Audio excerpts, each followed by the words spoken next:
Hey, it's Elizabeth Mack with the Tallahassee Democrat, and you're watching another edition of Limelight Live. This week we're at the Mickee Faust Club in Railroad Square. This Friday will be First Friday, so I thought we would highlight, some things going on First Fridays. The Railroad Square is the place to be on First Friday. Absolutely. I remember my first time coming. I came into the Mickee Faust Club, and everyone's sitting around there. Had like live musicians on the stage, and it was just a lot of people. It seems like a really big outdoor festival every first Friday of the month. Absolutely. We get thousands of visitors every first Friday of the month. And I'd say 90%, maybe even 100% of the galleries here will open up and allow you to poke in and see what they're doing the rest of the month. I always like going in and look at the arts going on with the students across the street at the warehouse there. You can always tell like what classes they're in because you'll see similar works.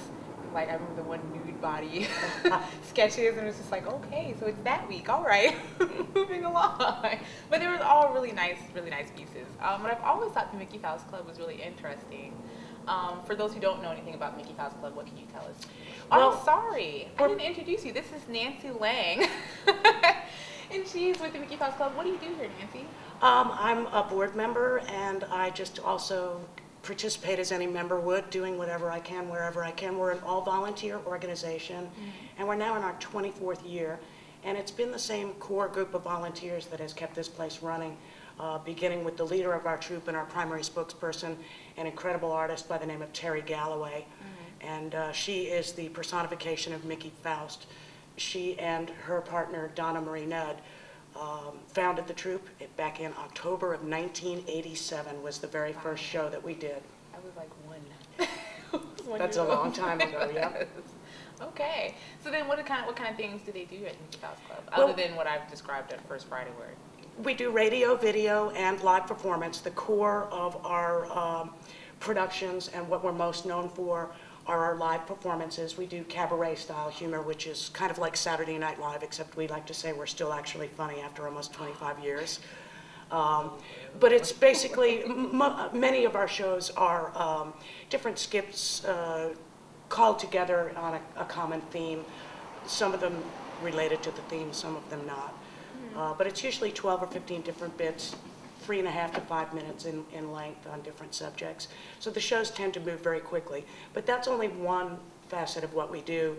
And we only do that 3 or 4 times a year. The rest of the time we're doing radio shows, which we have a regular time slot on V89, the 5th Wednesday of any month that has a 5th Wednesday. We're usually on the air from at 9 p.m. to 10 p.m. And those are all original productions as well. Okay. And then what do you do on the radio?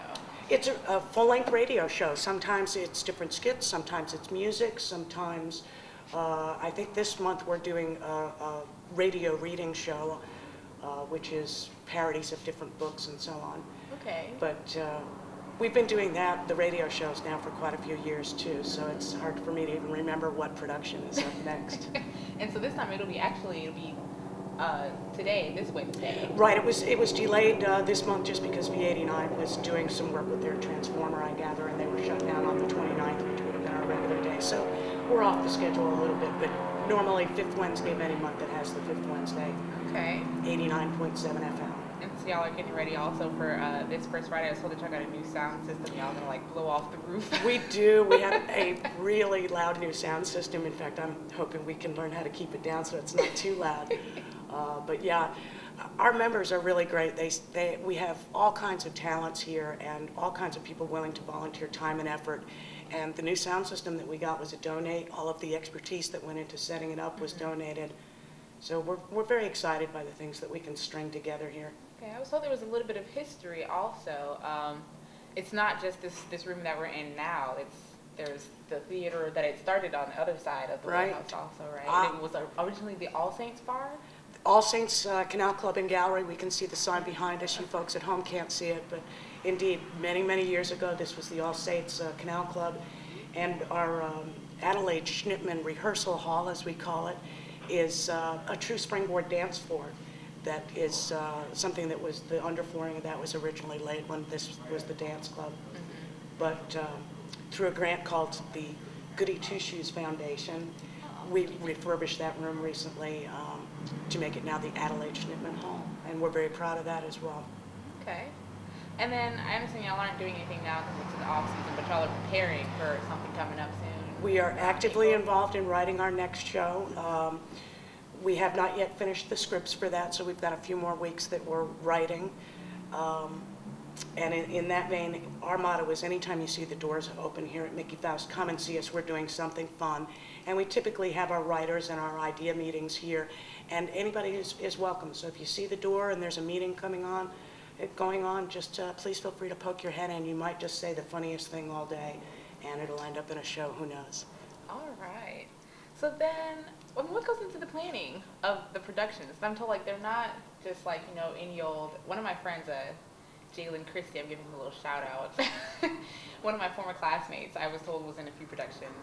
I was told it was a parody on Don't Ask, Don't Tell, maybe? That's possible. Every year in June, we host a festival called Queer as Faust, which is usually different themes in honor of Gay Pride Month. And indeed, we did a special event that was a reading of the exact testimony from the Prop 8 trial out in California.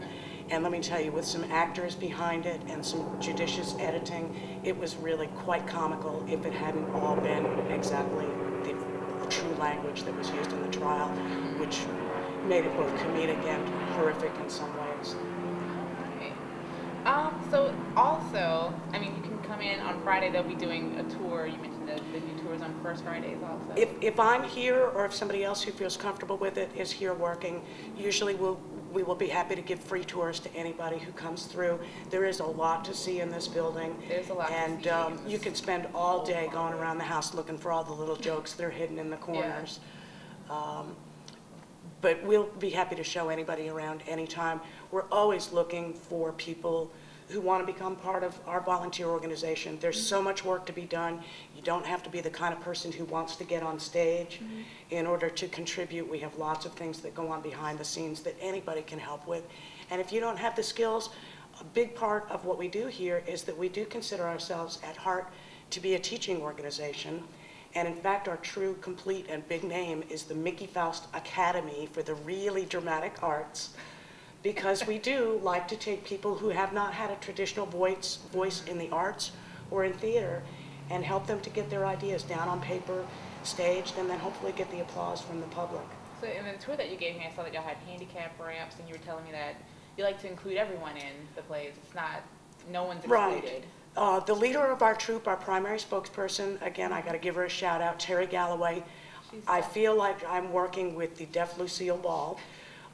But she's got an interesting history in that she's been deaf since age 10, and just this past year, about 6 months ago, she had a cochlear implant. So she's now, for the first time, being able to hear. That is amazing. It is quite amazing. Yes. She's being able to do all kinds of things that she could never do, but she's still considered deaf because when you take out the implant, she can't hear anything whatsoever. But because of Terry's deafness, we have always tried to go out of our way to include the handicapped. And so in our last poll of our active troupe members that we did, 42% of our cast members self-identified as disabled in some way. We have members with cerebral palsy, we've got members with diabetes, I mean, just about any condition that you could think of, we probably have a representative here, and that's also part of what we do. And in fact, one of our first blind members, we also try to take advantage of everybody's skills and make them stretch. And one of our very first blind members, one of the first things we did with him was we put him in a sword fight with Terry, who was deaf, in the dark. That's hilarious. You know, we had a little bell so that, you know, Sam could find Terry. We had a little flashing light so that Terry could find Sam. And then they had to choreograph very carefully their sword fight so that nobody would get hurt. But that's kind of the crazy things that we do here at Faust, is we really try to make people stretch their abilities. Awesome. So you can come check out Mickee Faust Club on Friday for the first Friday events here at Railroad Square. You can check out any of the other galleries. There's art, there's music, there's food, there's people, there's conversation, there's some of everything. You can literally find it here on first Friday. I like coming out here though, because I like to get my little, I like the crafts. There's a woman who sells like headbands. It's a very eclectic group that we have down here, and Railroad Square really has an interesting community of people, most of which have been affiliated with the square for a long time. So it's really kind of a neighborhood unto itself. that happens to be arts-oriented. Yeah, yeah. But before Friday comes along, there's something going on every day of the week. I'll start on Thursday, being that the show's on Wednesday. There will be First Thursday's open mic jam at the American Legion at 7 p.m. It's $5, but they'll be serving tacos, so you can eat and jam at the same time. Nice. I love tacos, you know. I always love a little taco. At the Bradfordville's Blues Club on Thursday, also J.W. Jones Blues Band from Canada. They'll be performing from 8 to 11:30. It's $8, but I think they always have really good performances. I haven't heard this band in particular, but I've never heard of anyone ever complain about performances at the Bradfordville Blues Club. Just never heard it. So that's something to check out if you're into live music. Also, if you're into live music, if you don't want to come out to the first Friday at Railroad Square, then you can also go to Barnacle Bill's. They'll be having Cheap and Easy performing from 6 to 9 p.m. So then you can also, once again, eat. They have good seafood. You could wait, is it Barnacle Bill's with seafood? I'm getting I believe it is. Okay, yes. So the Barnacle Bill's with seafood. I get it mixed up with Barnaby's. They have pizza, yeah. But this is at Barnacle Bill's, and you can get your seafood and your music at the same time. Music, food, entertainment, all just sounds like a good time to me. Saturday, Echo will be having a benefit concert at Temple Israel, and all the proceeds will go to benefit Echo. They do lots in the community to help people find jobs.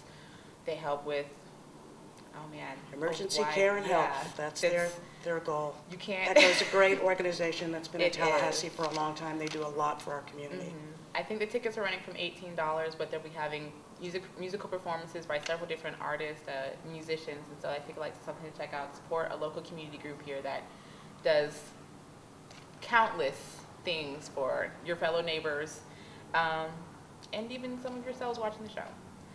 Also, Jefferson Arts Quilt Show will be having their opening reception on Saturday. The show will be running from January 29th, but the reception just kicks it all off together, so I'm sure they'll be having refreshments and probably some kind of music. That's in Monticello, right up the road from Tallahassee. It's not that far, the Jefferson Arts Gallery. And there will be one more thing on Saturday, the Walk and Talk Art Lecture at the Mary Brogan. It's an appetite, expressions of the politics encircling food. It's an exhibit that they're having. That's at 3 p.m. So that's also something to check out. I hope you enjoyed our show this week. I hope to see you first Friday. I'll be here at Railroad Square. And that is all I have for you this week. See you next time. So long from Mickee Faust. Bye.